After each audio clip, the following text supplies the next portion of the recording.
दोस्तों, आज हम आपको एक ऐसे देश के बारे में बताने वाले हैं जहां महिलाओं की संख्या पुरुषों से बहुत ज़्यादा है। यह एक ऐसा देश है जिसका इतिहास दुनिया में सबसे पुराना माना जाता है।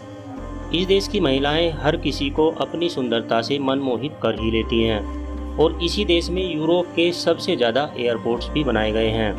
दोस्तों, आज हम यूरोप महाद्वीप के सबसे पुराने देश ग्रीस के बारे में अमेजिंग फैक्ट्स बताने वाले हैं, जिन्हें जानकर आप हैरान हो जाएंगे। बस आपसे एक छोटी सी रिक्वेस्ट है कि अगर आपने अभी तक हमारे चैनल को सब्सक्राइब नहीं किया है तो सब्सक्राइब कर लें और वीडियो को कृपया अंत तक ज़रूर देखते रहें ताकि आप कोई भी फैक्ट मिस ना करें। दोस्तों, ग्रीस वह देश है जहां से सिकंदर महान दुनिया को जीतने का सपना लेकर निकला था। इसीलिए ग्रीस को सिकंदर महान की जन्मभूमि के रूप में भी जाना जाता है। प्राचीन काल से ही भारतीय ग्रीस को यूनान कहकर बुलाते हैं। यह एक आइलैंड देश है जिसे 2000 द्वीपों को जोड़कर बनाया गया है, लेकिन इसके केवल 160 द्वीपों पर ही जनसंख्या बसती है। ग्रीस का ऑफिशियल नाम है द हेलेनिक रिपब्लिक और यहाँ की राजधानी एथेंस शहर को बनाया गया है और इस देश के सबसे बड़े शहर होने का सम्मान भी राजधानी शहर को ही है। दोस्तों, प्राचीन ग्रीस में रहने वाली कुल आबादी का लगभग 1/3 हिस्सा गुलामों का माना जाता था, जिन्हें केवल उस समय नमक के बदले खरीदा और बेच दिया जाता था। प्राचीन ग्रीस को 2 भागों में बांटा गया था, जिसमें पहला एथेंस और दूसरा स्पार्टा।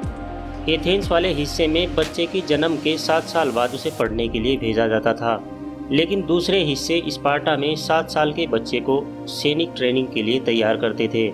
दोस्तों, हम स्कूल टाइम में पढ़ते हुए ये सब जरूर पढ़ते हैं कि इस शब्द की उत्पत्ति ग्रीक भाषा से हुई है, इसीलिए इंग्लिश के बहुत सारे शब्दों का निर्माण ग्रीक में ही हुआ है।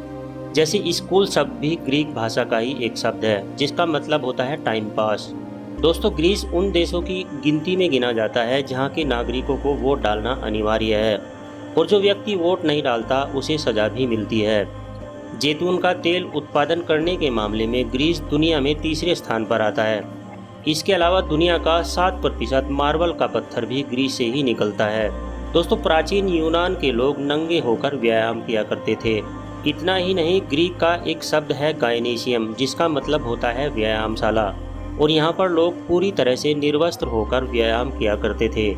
दोस्तों, ग्रीस के बीचेस और आइलैंड लोगों को बहुत ज़्यादा पसंद आते हैं, जिसमें सेंटोनिया आइलैंड के पहाड़ी रिसोर्ट पर समुद्री हवाओं का झोंका और सूरज की धूप लोगों को अलग ही अनुभव करवाती है।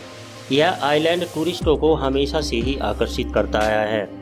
आप इस देश में कहीं भी पहुंच जाएं, लेकिन समुद्री किनारे से 85 मील से ज़्यादा दूर नहीं जा सकते, क्योंकि यहाँ चारों तरफ समुद्र और बीचेस की भरमार जो है। दोस्तों, ग्रीस दुनिया भर में अपने मैथ्स कंसेप्ट के लिए भी बहुत प्रसिद्ध है, क्योंकि स्कूलों में पढ़ाई जाने वाली ओरका मैटरिज्म और पाइथागोरस जैसे कंसेप्ट को ग्रीस ने ही दिया है। यह देश खेलों के क्षेत्र में प्राचीन समय से ही काफ़ी आगे है और खेलों के सबसे बड़े आयोजन यानी कि ओलंपिक, इसकी भी शुरुआत सबसे पहले यहीं से की गई थी।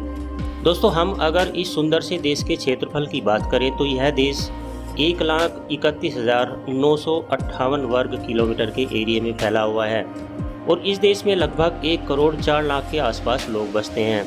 और हैरानी की बात तो ये है कि ग्रीस में जनसंख्या बढ़ ही नहीं रही है, जिसके पीछे का कारण है पिछले 2-3 सालों में यहाँ के 1 लाख से ज़्यादा लोग किसी दूसरे देश में जाकर बस गए हैं और इसके पीछे की वजह है यहाँ की गिरती हुई अर्थव्यवस्था। दूसरा कारण है 10 में से केवल 6 महिलाएं ही बच्चे को जन्म देती हैं और तीसरा कारण है कि यहाँ की जनसंख्या का एक बड़ा हिस्सा 40 साल से ज़्यादा उम्र का है। दोस्तों, वैसे तो यहाँ कई प्राचीन मंदिर हैं, पर सबसे पुराना मंदिर पार्थेनोन का है, जहाँ पर युद्ध की देवी एथेना की पूजा की जाती है और इस मंदिर की स्थापना 447 BC में ही कर दी गई थी। दोस्तों, जितने लोग इस देश में नहीं रहते उससे कहीं अधिक लोग इस कमाल के देश को देखने के लिए आ जाते हैं। दोस्तों, आमतौर पर लड़का और लड़की आई लव यू बोलकर प्यार का इजहार करते हैं, लेकिन ग्रीस में ऐसा नहीं होता, बल्कि वहाँ जब किसी को किसी से प्यार हो जाता है तो वह अपने प्यार का इजहार करने के लिए उसे सेव गिफ्ट करता है। यहाँ के लगभग 98% लोग पढ़े लिखे होते हैं। पैसों के रूप में यहाँ यूरो चलता है, जो 1 यूरो भारत के 85 रुपये के बराबर आता है। दोस्तों, यूरोप के किसी भी देश के मुकाबले यहाँ शादियाँ सबसे ज़्यादा लंबे समय तक चलती हैं। दोस्तों, सिकंदर मैसिडोनिया का ग्रीक शासक था। सिकंदर अपने जीवन में धरती के हर उस हिस्से को जीत चुके थे जिसकी जानकारी ग्रीस को थी। इसीलिए सिकंदर को महान और विश्व विजेता भी कहा जाता है। सिकंदर ने भारत के पंजाब तक विजय हासिल कर ली थी। ग्रीस का कॉलिंग कोड है +30 और यहाँ गाड़ियाँ राइट हैंड साइड पर चलाई जाती हैं। इस देश की हजारों महिलाएं देह व्यापार को अपनी मर्जी से करती हैं, क्योंकि ग्रीस में इस काम को कानूनी रूप से वैध माना जाता है। ग्रीस में सुंदर शहरों की कोई कमी नहीं है। जितना यह देश रोमांचक है, उतना ही यहाँ के लोग शांत स्वभाव के माने जाते हैं। यहाँ के लोगों को पार्टीज करना और बीचीज पर लंबे समय तक धूप सेकना काफ़ी पसंद होता है। तो दोस्तों, अगर आपको हमारा ग्रीस का यह वीडियो पसंद आया है तो इसे एक लाइक देकर चैनल को सब्सक्राइब कर लें और साथ में दिख रहे बेल आइकन को भी प्रेस कर लें, ताकि आने वाली सारी वीडियोज़ की नोटिफिकेशंस आपको मिलती रहे। मिलते हैं नेक्स्ट वीडियो में, तब तक के लिए नमस्कार।